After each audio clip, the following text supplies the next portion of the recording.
Hello, shamanettes, and welcome to The Beauty Shaman. So I am a pro-aging, pro-makeup artist and esthetician who does not use Botox fillers or plastic surgery.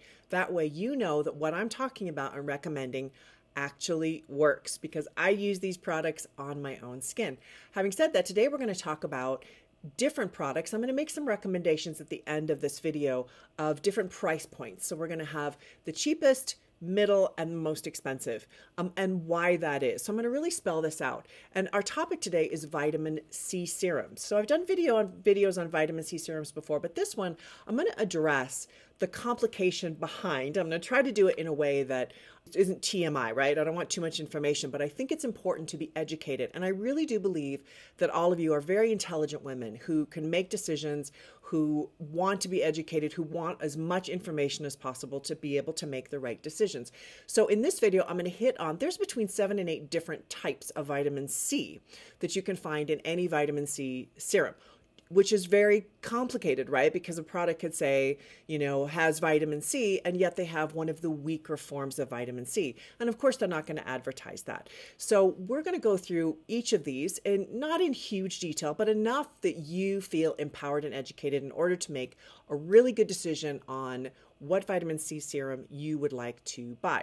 Okay, so before we get started, please visit my website at thebeautyshamanstore.com. Sign up for my newsletter, read my blog, peruse around. It's a great website if I do say so myself.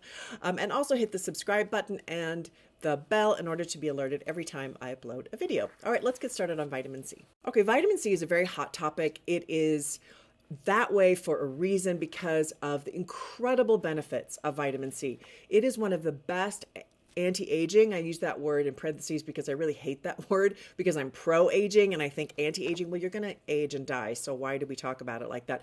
But it is the buzzword to say anti-aging. So I'm using it in this video. I just want you to understand where I'm coming from. Having said that, it restores a youthful appearance. It helps with dark spots, with wrinkles. It is a phenomenal ingredient, and it is more and more and more researched as we go along. And some of the ideas I'm going to bring up here are new discoveries in research. So skincare didn't start being researched until like the early 90s. So it's a relatively new area of study, believe it or not, especially when it comes to taking a molecule, a vitamin C molecule or any molecule or retinol, whatever it is, and making it, formulating it in such a way that it can get beneath the dermis and epidermis of your skin and actually do some good. All right, if you just took a vitamin C oil, put it all over your face, it's probably not going to do very much. It really needs to be formulated to get underneath the skin layer. And that's kind of what separates the men from the boys here when it comes to, not to be silly, men from boys. I guess I should say girls from women. But in any case, that's kind of what separates it. And also what separates it is the type of vitamin C. So it's the quality and the type of vitamin C that really determines how well a vitamin C is going to work for you and work on your skin. Okay, so the first type is one of the most common and most talked about, which is L-ascorbic acid. Many people hold the belief that L-ascorbic acid is the top, the best. Okay, that was true maybe 5 or 6 years ago. I would say that's absolutely true. But research and modern discoveries have made it so that it's actually not. The trouble is the lower the concentration, the less irritation, but also the less effective that it is. So the higher the pH, the higher the concentration. For example, 10%, if you have 10% vitamin C, your skin will brighten a bit. If you have 15 to 25%, it provides a greater cumulative effect. So quantities are super duper important, as well as pH, which I hit on earlier, but we're going to stick with quantities now. So say you have L-ascorbic acid in a product, but they only have, 5%. You're not going to see any improvement on that amount. Really, you want to get up to 25% and up on L-ascorbic acid in order to see any improvement. But you're also going to have a greater chance of irritation. So that's something to be aware of. Okay, ascorbic acid, like many of these, are water soluble and oxidizes when exposed to the light. So be sure that you buy it in a bottle that is very dark, sort of an amber hue or a very dark hue. If you're buying it in a clear bottle, it's going to oxidize and it's going to render it ineffective. Many vitamin C's that I see that are sold, they're very cheap, like $12, $15 for L-ascorbic acid, are in clear bottles. Well, forget it. Just throw it away because it's going to oxidize. So that'll really help you shop for a really good vitamin C knowing that. Okay, an analog of L-ascorbic acid is another key word, and this is actually I'm going to talk quite a bit about this particular ingredient because it's a well-known ingredient now. It's really making its debut, I guess. I guess it's been a few years it's been out in the marketplace, and it is a very good form of vitamin C. It's tetrahexydecyl. Tetrahexydecyl. I'll have to get this right by the end of the video. Tetrahexydecyl ascorbate. It stimulates more collagen than L-ascorbic acid. That's something vitamin C serum does, is it stimulates collagen. And as we get older, our collagen depletes, and we want to constantly be upping our collagen. So you can enjoy better anti-aging, plumping, firming, that sort of thing with this particular ingredient. So it's a great ingredient. This type of vitamin C is actually fat soluble. And what happens is enzymes within the skin convert this form of vitamin C into pure vitamin C. So that's a big turning point with this. It doesn't maintain its own structure. It actually changes when it hits the skin. One of the important benefits of this particular ingredient is that it provides a potent antioxidant protection by destroying free radicals. So it's a very important aspect to this. That's one of the reasons why it's so hot topic, because of that aspect of it. Okay, the next one is sodium ascorbyl phosphate. So this is less intense than ascorbic acid. So if you see this in an ingredient deck, so I've gone through this on some of my videos on how to read ingredient decks.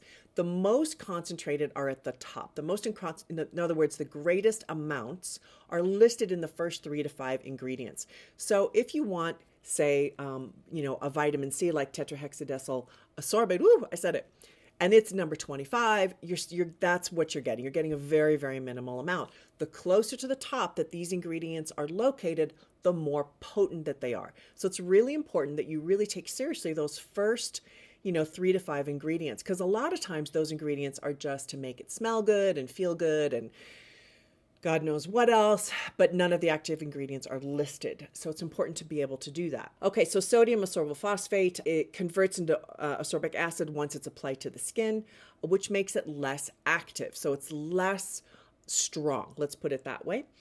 It's also less irritating. So if you really have highly sensitive skin, okay, so you have rosacea, and any vitamin C just causes you so much irritation, this particular type is going to be okay for you because it is a weaker form. So that's sodium ascorbyl phosphate. All right, the next one on my list here is magnesium ascorbyl phosphate. We're going to see these ascorbyl, we're going to see a lot here, but magnesium ascorbyl phosphate, it's one of the most stable types of vitamin C as well.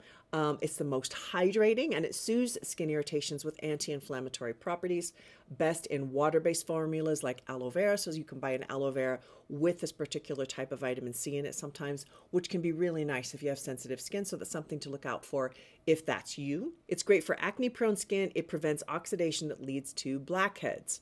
Works well with niaminoside and anti-aging serums and treatments. Okay, so magnesium ascorbyl phosphate is great if you have acne, and if you are really looking for something to use in a water-based formula like aloe vera. So heads up on that. All right, the next one on the list is sodium ascorbate, which falls into a category of mineral salts, believe it or not.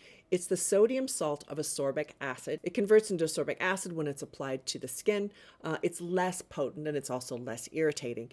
So I would say this is a much weaker form, but useful to know because a lot of companies will go ahead and put that listed as part of their vitamin C lineup. Okay, next we're going to talk about calcium ascorbate, another form of vitamin C. It's also a mineral salt called ester C. It plays a role in collagen synthesis, tissue and wound repair, and antioxidant defense. Defends against free radicals, promotes collagen, and reduces fine lines and eliminates age spots. So calcium ascorbate is a really good type of vitamin C. It's also has hydrating effects, and calcium helps bones, cartilage, and tissue. It's neutral pH, so non-irritating. So that's a good one. You'll see that again in the lineup on particular decks of skincare. All right, so now we come to the last one, which is ascorbyl tetraisopalmitate. This is an oil-soluble vitamin C. I talk about this a lot. This is my favorite type because it is a superpower. It has superpowers. It's probably one of the most vibrant and powerful forms of vitamin C. It is also the most expensive. So any brand that's using ascorbyl tetraisopalmitate is going to cost you more money just because it's so much more potent. All right, a little bit about it. It's all in one. It's boosting and brightening superstar, fat-soluble derivative of vitamin C. It is non-irritating but stable in light and air. Still get the dark bottle though, the amber bottle or black or dark brown, anything dark, right? because it will oxidize in sunlight. It aids in collagen production, mitigating hyperpigmentation, improves skin texture. Ascorbyl tetraisopalmitate is the tetraester of ascorbic acid and isopalmitate acid. It is a clinically proven stable oil-soluble vitamin C derivative that provides superior absorption and effectively converts to free vitamin C in the skin. It's multifunctional, reduces UV-induced cell and DNA damage, provides potent antioxidant functionality, and boosts collagen synthesis. So it's a fabulous ingredient. One of the products I'm going to talk about has 80% of that. So stay tuned till the end and I'll give you my kind of ideas on some products that you could look into. And one of them contains this particular ingredient. All right, I want to touch on one particular subject that often ascorbyl tetraisopalmitate, this last one, the superstar, and tetrahexydecyl ascorbate, the other one I talked about that was a derivative of ascorbic acid, many people think that these are two names for the same thing, but it's not. They're actually very different. They have similar qualities, including the same molecular weight, but they each are their own unique chemical. The difference between tetraisopalmitate and tetrahexydecyl ascorbate, I'm getting good, aren't I? I'm being able to say all this. The first one, tetraisopalmitate, remains in the skin cells 40 to 80 times longer than L-ascorbic acid, or an L-ascorbic acid derivative, which is what tetrahexydecyl ascorbate is.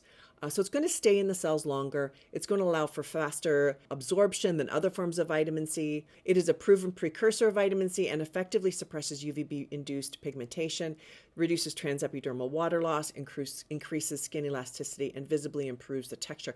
So it's just a more powerful derivative of vitamin C. Both are good. And I think if you, depending on how much money you want to spend, now we're going to get to the different brands that I recommend.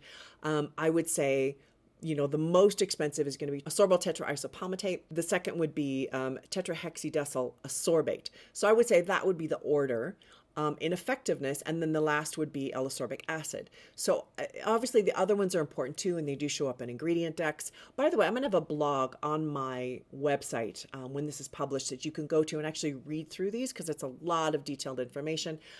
However, let's go ahead and talk about three different ones to recommend. One, the most inexpensive that I'm going to talk about here is The Ordinary. So The Ordinary, I know you might have heard of this particular brand. This one retails for $7. Okay, so this uses the cheapest form of vitamin C. It doesn't put a huge amount of quantities in there, so you're not going to see huge improvement or change. But if your budget's tight and you just want to get started on vitamin C, I would say go to the Ordinary vitamin C suspension. That's the name of that particular one. You can get it on Amazon or wherever you want to shop. Anyway, that would be kind of a starter one, I would say. And if you've never used vitamin C before, I would say start there, use that for a little bit, let your skin get used to it, and then kind of move up the ladder. Okay, so a mid-range that retails for $84, I'm going to have a show and tell on this one, is Image MD Restoring Youth Serum. So it looks like this. This one you use at night, and it uses tetrahexydecyl ascorbate.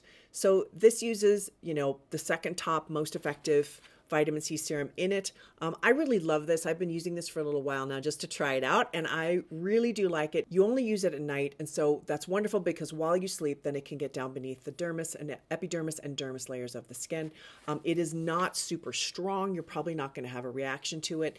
That's why I say it's a mid-range cost-wise and also mid-range in results. And I think some of you, this is going to be absolutely perfect. You're not going to want to spend too much. You're going to want to see some results. You're going to want something that's affordable and works. And I would say this one from Image MD is fabulous, and I would absolutely encourage you to start with this one. Okay, so the third, and of course the most expensive, it retails for $1.99, and this is mine, so of course it's deeply loved here. I've rubbed everything off. You only need 2 drops because it's so potent. This is Truth Treatment's Transdermal C Serum. It contains 80% of tetraisopalmitate vitamin C, ascorbyl tetraisopalmitate vitamin C. Absolutely fantastic. If you have more sensitive skin or rosacea, I would say don't start with this because it's going to be way too intense for your skin. I would start with either the Image MD or the Ordinary to see how you're going to react so that you're not putting out an enormous amount of money for starters. I think it's a great brand. I love this brand. If you follow me, you know that it's my, it's like one of the best brands I've ever tried. I think all three of these brands are really strong brands. I think they represent different things. They also, of course, have different types of vitamin C in each one of them. So just keep that in mind as you go through. So that's how you tell the difference and why there's such swingingly different price points on different vitamin C's. I actually saw, just in closing here, I was doing some shopping on one particular brand, which I will not name because I don't ever want to be negative about brands, but it was charging $350 for a vitamin C. It actually used a sorbitol tetraisopalmitate, the more expensive type of vitamin C, but it was number 11 in the deck. So in other words, it's charging $350 for something that is going to be fairly diluted. Now, most of these lines do not give percentages. It's unusual that a line does. For example, Truth Treatments definitely is very honest about their 80%. Image Skincare does not say the percentage. So you really just have to rely upon the ingredient deck and see where they show up. But for me, if you're going to spend $350 on something that's going to last you a month and a half, maybe 2 months tops, I would say then that main ingredient needs to be in the top 3 to 5, right? In order for me to know this has a huge amount of this. And the Truth Treatments one does. If you look on the website, absolutely. I believe it's in the top 3 ingredients, and there's only 9 in the entire bottle, so that's phenomenal. One little side note about application is I would use vitamin C once a day. Unless you have tried a particular brand, it works really well on your skin, and you want to use it twice a day, then I would say go for it. For example, this is the Morning Restoring Youth Serum Image MD.